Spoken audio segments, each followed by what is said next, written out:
Pada awal abad ke-20, Pulau Jawa dilanda wabah pes. Penyakit menular mematikan ini menyebar cepat melalui tikus dan kutu, menghantui pemukiman rakyat di berbagai wilayah. Sebagai respons, pemerintah kolonial Hindia Belanda merekam upaya pengendalian wabah ini. Film ini diproduksi oleh Dinas Kesehatan Rakyat dan Haga Film di Den Haag, dengan gambar diambil oleh Willy Mullins. Inilah potret langka dari perjuangan menghadapi penyakit mematikan di masa silam di tanah yang dulu disebut Hindia Belanda.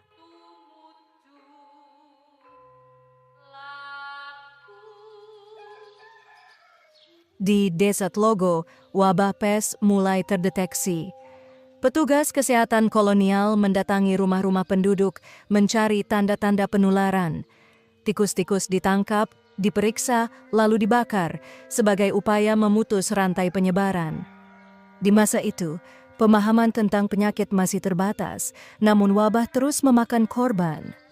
Desa-desa seperti Tlogo menjadi garis depan dalam menghadapi ancaman yang tak terlihat namun mematikan.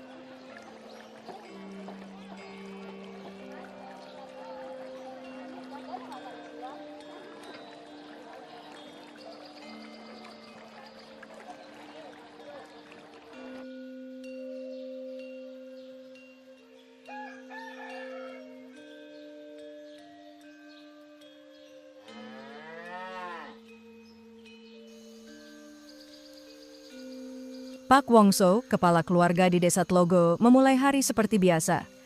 Dengan memikul hasil panen jagung dan pisang, ia berjalan menuju pasar terdekat. Tujuannya, menjual hasil kebun dan membeli beras, komoditas pokok yang tak bisa ditanam sendiri.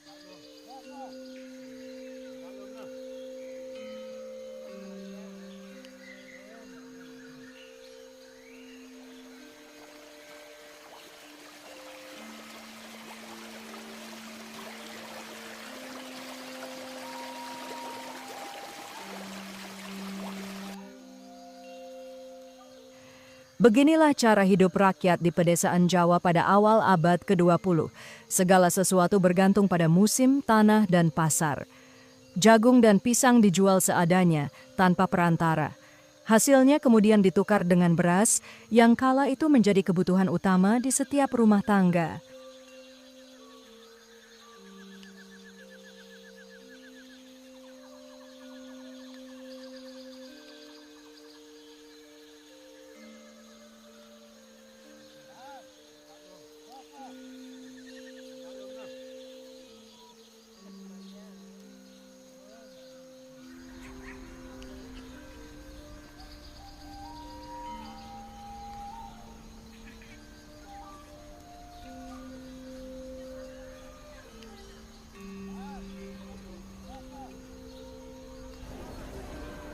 Pasar ini adalah pusat perputaran ekonomi rakyat kecil, tempat bertemunya harapan dan kebutuhan di tengah keterbatasan. Meski wabah pes mulai menyebar dan mencemaskan banyak pihak, kehidupan tetap harus berjalan. Tidak ada pilihan lain bagi Pak Wongso dan ribuan keluarga lainnya.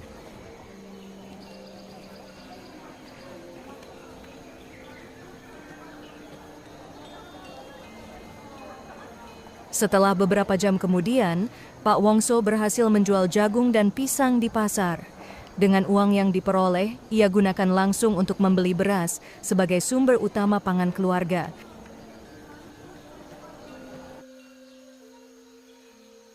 Di antara tumpukan padi, beberapa tikus ditemukan mati, korban penyakit yang mematikan. Sisa-sisa kutu pembawa wabah masih hidup dan bersembunyi di antara butiran beras. Inilah jalur tak terlihat dari penyebaran penyakit. Melalui perdagangan, melalui logistik, melalui barang yang tampaknya bersih, namun membawa kematian. Wabah tidak hanya berpindah lewat udara atau kontak langsung. Ia menyelinap melalui rantai pasok makanan dan masuk ke rumah-rumah rakyat yang tak tahu menahu. Kutu yang terinfeksi masih bisa menempel di antara butiran padi. Kutu-kutu ini tidak terlihat mata telanjang, namun di balik lensa pembesar mereka tampak jelas, pembawa wabah yang bersembunyi dalam diam. Tanpa disadari, mereka berpindah dari satu desa ke desa lain, dari satu lumbung ke dapur-dapur rakyat, menyebarkan penyakit tanpa suara.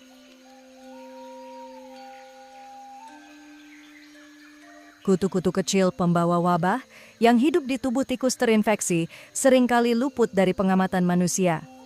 Tak terlihat oleh mata telanjang, mereka menyelinap di antara tumpukan beras, menempel pada karung, atau bersembunyi di sela-sela jerami.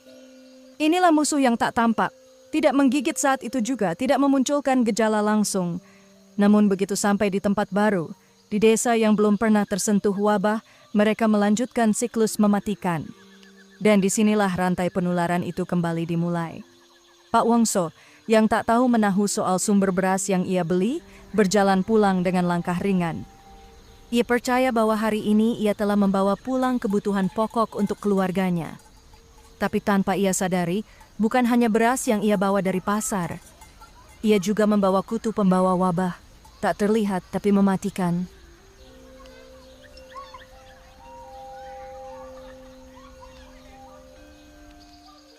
Sesampainya di rumah, Pak Wongso meletakkan beras yang ia beli di sudut dapur. Tanpa sepengetahuannya, seekor tikus dari lingkungan sekitar masuk dan mulai memakan tumpukan padi itu. Di antara butiran padi, kutu-kutu kecil yang terinfeksi masih hidup. Mereka segera berpindah ke tubuh tikus itu, menggigit dan menyebarkan bakteri pes ke dalam aliran darahnya. Beberapa hari kemudian, tikus itu mati. Namun kematian seekor tikus hanyalah awal. Dari tubuhnya, kutu-kutu pembawa penyakit mencari inang baru, tikus lain di desa itu. Begitulah wabah mulai menjalar, bukan lewat satu orang atau satu rumah, tetapi dari satu tikus ke tikus lainnya, sunyi, cepat, dan nyaris tak terdeteksi. Dalam waktu singkat, populasi tikus di desa mulai terinfeksi, dan dari mereka, wabah akan melompat ke manusia.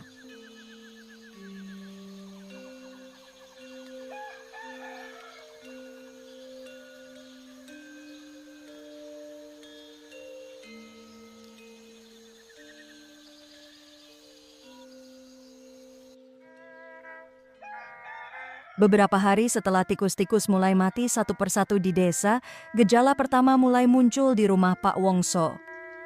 Anak bungsunya jatuh sakit, demam tinggi, menggigil, dan pembengkakan di bagian tubuh tertentu.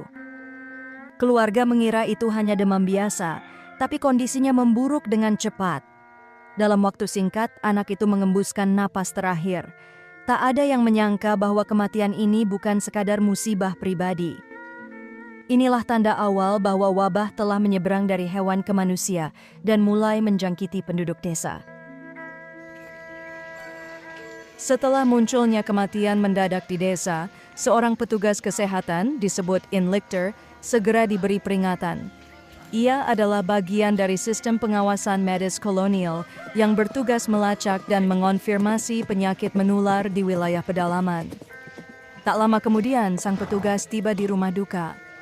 Ia membawa perlengkapan medis untuk melakukan milt pengti, pengambilan sampel dari limpa jenazah, prosedur standar untuk mendeteksi bakteri pes.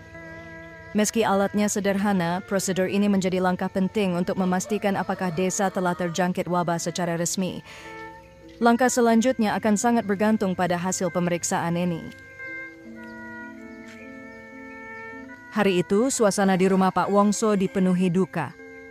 Anak bungsunya yang baru saja jatuh sakit, kini terbujur kaku, menjadi korban pertama manusia dari wabah pes di desa ini. Pemakaman dilakukan dengan tergesa. Bukan karena keluarga ingin buru-buru melepas kepergian sang anak, tapi karena protokol kesehatan yang mulai diberlakukan oleh pihak kolonial.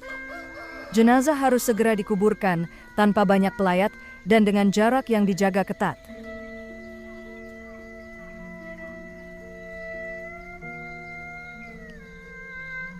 Di sisi lain, para tetangga mulai merasakan kecemasan yang belum pernah mereka alami sebelumnya. Duka berubah menjadi ketakutan. Mereka mulai bertanya-tanya, apakah rumah mereka akan menjadi berikutnya?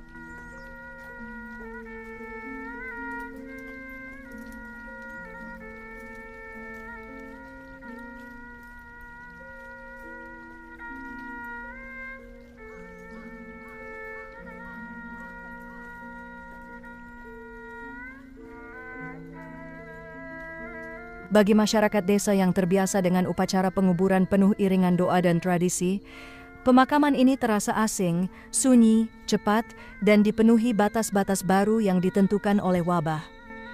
Kematian tidak lagi menjadi urusan keluarga semata.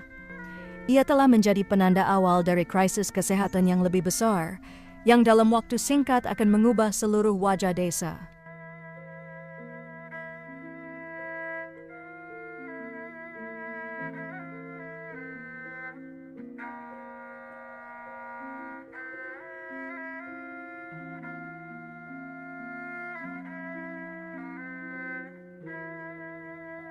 Dalam hitungan hari, beberapa warga desa Tlogo mulai menunjukkan gejala serupa, demam tinggi, pembengkakan, dan kematian mendadak.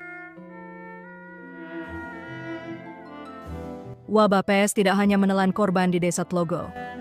Beberapa waktu kemudian, desa-desa lain mulai melaporkan hal serupa.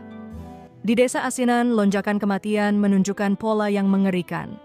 Wabah tidak menyebar perlahan, ia meledak dan menjatuhkan korban setiap hari. Yang lebih mencengangkan terjadi di Onder District Jepogo. Dalam waktu 1 tahun, lebih dari 10% penduduk meninggal dunia akibat pes. Tak satu pun desa di wilayah itu yang berhasil lolos dari dampak wabah. Angka-angka ini bukan sekadar statistik. Ini adalah catatan kelam tentang manusia yang kehilangan ayah, ibu, anak, dan tetangga, semua dalam waktu singkat. Di wilayah Jawa Tengah, wabah pes menyebar dengan kecepatan yang mencengangkan.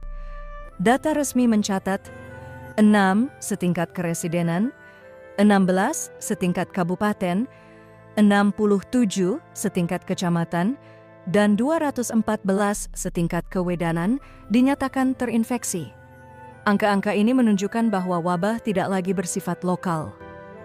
Ia telah menjelma menjadi krisis besar, melumpuhkan satu demi satu struktur wilayah di jantung Pulau Jawa. Tidak ada lagi daerah yang bisa merasa aman. Wabah telah menjelma menjadi ancaman regional, membuka babak baru dalam krisis kesehatan di Hindia Belanda. Wabah pes di Pulau Jawa tidak datang sekaligus. Ia bermula dari satu letusan di wilayah timur, tepatnya di Jawa Timur pada tahun 1911. Namun seperti api yang tak padam, penyakit ini perlahan bergerak ke arah barat. Tahun demi tahun, desa demi desa, wabah melintasi batas administratif dan geografis, menjangkau wilayah-wilayah baru yang semula dianggap aman. Bahkan ketika satu wilayah mulai pulih, wilayah lain justru baru memasuki puncak krisis. Inilah sifat pes, diam-diam menyebar, sulit dilacak, dan mematikan ketika lengah. Dan di tengah laju penyebaran itu, manusia menjadi korban utama. Satu dari banyak korban, yang kini hanya tercatat sebagai angka, adalah seorang anak, seorang ibu, seorang petani, yang hidupnya terhenti tiba-tiba.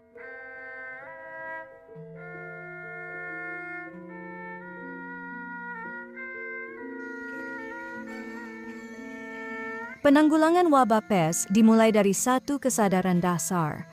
Perang melawan pes adalah perang melawan tikus. Tanpa tikus tak ada pes pada tikus. Tanpa pes pada tikus tak ada kutu yang terinfeksi. Dan tanpa kutu pembawa penyakit, manusia pun aman dari wabah. Inilah rantai penularan yang menjadi dasar strategi penanggulangan kala itu. Karena itu, pemerintah kolonial memulai upaya sistematis untuk mencari tahu di mana tikus hidup dan bagaimana mereka berkembang biak. Salah satu metode paling awal adalah melakukan penyelidikan langsung ke dalam rumah-rumah warga. Di dalam satu rumah yang terjangkit wabah, ditemukan bahwa tikus rumahan cenderung bersarang di tempat-tempat tersembunyi, seperti sela lantai, sudut gelap, atau loteng. Namun ada satu tempat yang paling disukai. Di atas balok bubungan atap, tempat yang hangat, kering, dan jarang tersentuh manusia.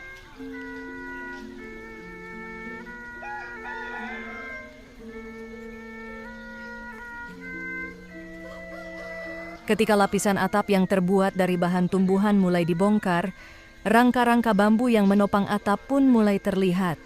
Tampaklah sarang-sarang tikus. Beberapa di antaranya masih menyimpan bangkai tikus yang sudah mengering. Penemuan ini menguatkan dugaan para petugas kesehatan. Atap rumah rakyat, terutama yang terbuat dari ijuk atau daun, adalah tempat ideal bagi tikus untuk bersarang dan berkembang biak tanpa mudah terpantau manusia. Proses pembongkaran berlanjut. Setelah bagian bawah rangka atap dan dinding depan rumah dilepas, interior rumah pun tampak jelas. Struktur sederhana, minim ventilasi, dan penuh celah, lingkungan yang secara tak langsung mendukung keberadaan vektor penyakit. Inilah realitas kehidupan rakyat Bumi Putra kala itu, hidup bersisian dengan bahaya yang tidak kasat mata.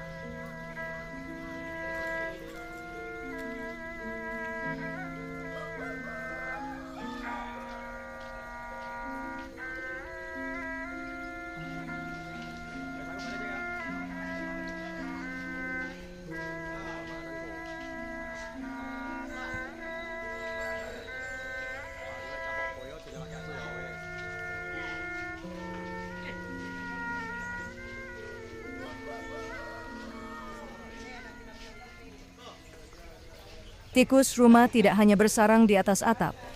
Ia juga menjadikan batang bambu sebagai tempat tinggal utama, khususnya di bagian dalam yang berongga.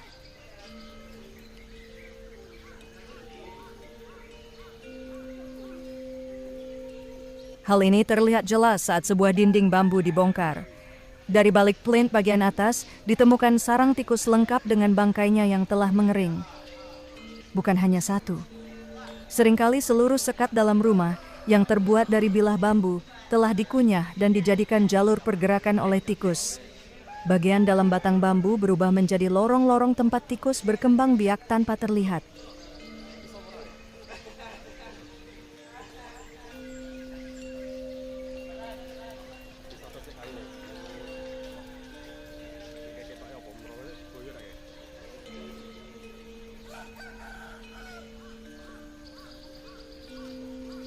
Sebuah bangku bambu, ketika dibelah, memperlihatkan kenyataan mengkhawatirkan. Di dalamnya terdapat sarang aktif. Artinya, manusia dan tikus hidup berdampingan dalam ruang yang sangat sempit, bahkan saling berbagi tempat duduk. Disinilah letak bahaya terbesar. Kontak fisik yang nyaris tanpa batas antara manusia dan vektor penyakit, yang memungkinkan wabah menular secara cepat dan tanpa peringatan.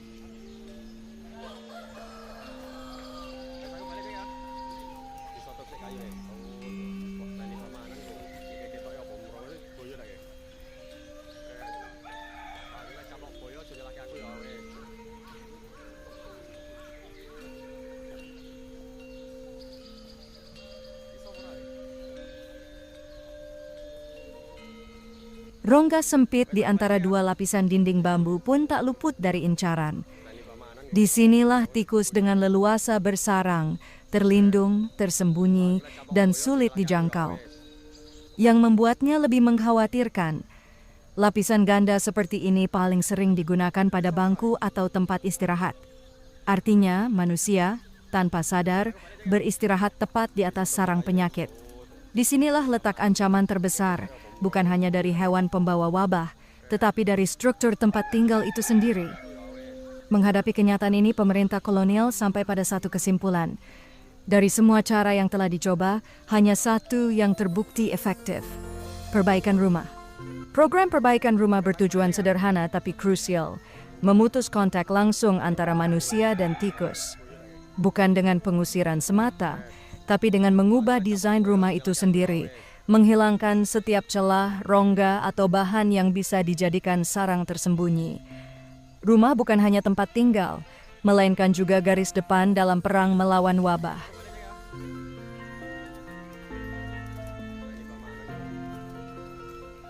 Perbaikan rumah adalah perubahan menyeluruh pada bahan dan struktur. Rangka rumah yang sebelumnya didominasi bambu, kini perlahan digantikan oleh kayu. Kayu dianggap lebih aman karena tidak berlubang dan tidak menyisakan ruang sembunyi bagi tikus. Namun ketika bambu tetap digunakan, karena faktor biaya atau ketersediaan maka dilakukan pengamanan tambahan. Setiap batang bambu harus dalam kondisi utuh, tanpa retak atau lubang. Dan yang terpenting, kedua ujungnya harus ditutup rapat. Biasanya dengan tutup logam atau sumbat kayu, agar bagian dalamnya tidak lagi dapat dijadikan sarang.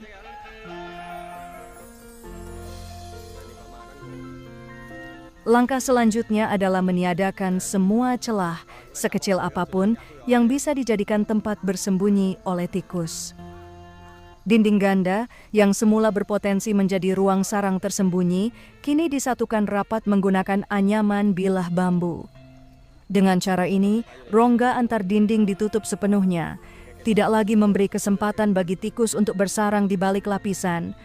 Tak hanya itu, balok bubungan atap yang dulu sering dijadikan tempat bertengger tikus kini dipasang secara vertikal, bukan datar. Dengan posisi ini tidak ada lagi permukaan lebar untuk tikus bersarang. Dan untuk menghilangkan tempat persembunyian yang terakhir, atap-atap dari bahan tumbuhan seperti ijuk, alang-alang atau daun diganti total. Sebagai gantinya digunakan genteng atau lembaran seng yang jauh lebih tahan lama dan tidak memberi ruang bagi vektor penyakit. Semua ini dilakukan dengan satu tujuan, menciptakan rumah yang benar-benar tak ramah bagi tikus dan aman bagi manusia. Selain perbaikan teknis pada struktur rumah, dilakukan pula pembenahan pada perlengkapan rumah tangga, terutama pada tempat istirahat seperti bangku bambu. Bangku-bangku yang sebelumnya menjadi sarang tersembunyi bagi tikus, kini didesain ulang. Lebih sederhana, mudah dibersihkan, dan tidak lagi memiliki rongga di dalamnya. Tujuannya jelas, membatasi ruang persembunyian vektor penyakit, bahkan hingga ke perabot rumah tangga. Selanjutnya, cahaya pun diberi ruang masuk sebanyak mungkin. Ventilasi diperbesar, jendela dibuka lebih lebar. Rumah yang semula gelap dan pengap kini diterangi cahaya matahari karena di tempat yang terang, tikus dan kutu enggan tinggal. Bagian dalam rumah juga dicat putih.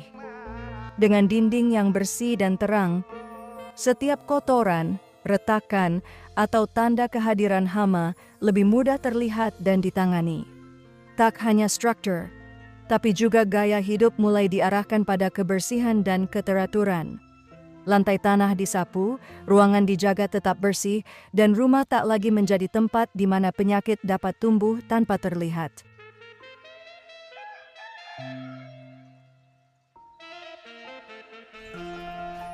Langkah terakhir dalam upaya pencegahan adalah inspeksi berkala. Tim kesehatan datang secara teratur ke desa-desa yang rawan wabah. Tujuannya bukan hanya memeriksa rumah dari luar, tetapi memastikan bahwa gaya hidup bersih benar-benar dijalankan oleh penghuninya. Seluruh perabot rumah tangga, kursi, tikar, peralatan masak, diangkat dan dikeluarkan ke halaman. Bukan sekadar untuk dibersihkan, tapi untuk membuka seluruh sudut rumah agar dapat diperiksa secara menyeluruh.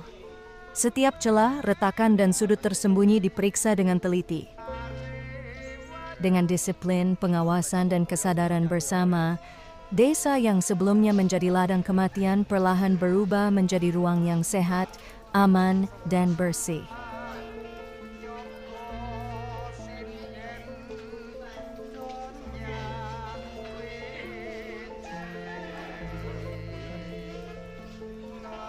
Setelah seluruh perabot rumah dikeluarkan dan rumah dibuka total, tugas berikutnya adalah pemeriksaan detail oleh petugas kesehatan, disebut mantri. Salah satu yang menjadi fokus utama adalah batang bambu bahan bangunan yang paling umum digunakan dalam rumah-rumah pedesaan. Mantri memeriksa satu persatu. Apakah ujung bambu telah ditutup rapat atau masih terbuka? Karena dalam ruang hampa bambu yang dibiarkan kosong, tikus bisa masuk, bersarang, bahkan berkembang biak tanpa terdeteksi. Jika ditemukan ujung bambu yang belum ditutup, maka langsung diperintahkan untuk ditutup menggunakan sumbat kayu atau logam.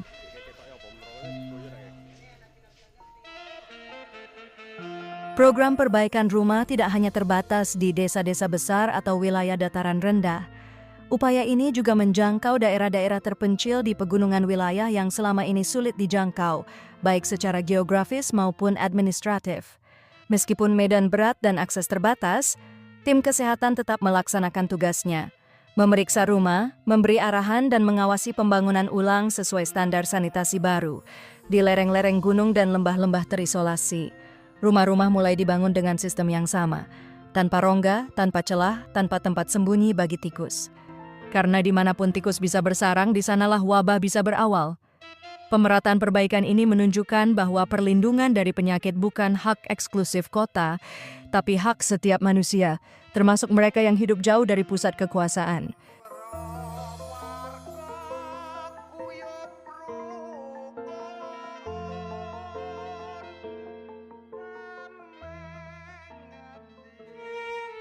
Program perbaikan rumah di Jawa bukanlah proyek kecil. Dalam kurun waktu beberapa tahun, hampir 1 juta rumah rakyat telah diperbaiki. Upaya besar ini dijalankan dengan pendanaan langsung dari pemerintah Hindia Belanda. Jutaan gulden dikeluarkan untuk bantuan biaya, upah tenaga kerja, pembelian material, hingga pinjaman ringan bagi warga. Namun lebih dari sekadar angka dan bangunan, dampak sesungguhnya terlihat pada kehidupan masyarakat. Di tempat yang dulu dipenuhi duka karena wabah, kini berdiri desa-desa yang lebih sehat, terang dan penuh harapan. Di mana rumah telah diperbaiki, di sana pula wabah pes berhenti menyebar. Dan bersamaan dengan itu, kesehatan kembali, ketenangan pulih, dan kehidupan desa menemukan damainya kembali. Di balik kisah wabah, tersembunyi pelajaran tentang hubungan manusia dengan lingkungannya. Tentang bagaimana penyakit bukan hanya soal tubuh, tetapi juga soal cara hidup, tentang rumah yang sehat. Wabah pes di Jawa membuka mata, bahwa mencegah lebih utama daripada mengobati, dan bahwa pengetahuan, bila dijalankan dengan sungguh-sungguh, dapat menyelamatkan jutaan nyawa. Dari satu rumah yang diperbaiki, lahir satu desa yang diselamatkan, dan dari desa yang selamat, lahirlah masa depan yang lebih kuat. Failure Channel mempersembahkan kembali arsip ini untuk menghormati para tenaga kesehatan, petugas lapangan, dan masyarakat yang memilih bertahan, belajar, dan berubah. Semoga rekaman ini tak hanya menjadi tontonan, tetapi juga menjadi pengingat bahwa sejarah selalu menyimpan solusi, asal kita mau mendengarkan. Sampai jumpa di sejarah berikutnya. Obaka-san.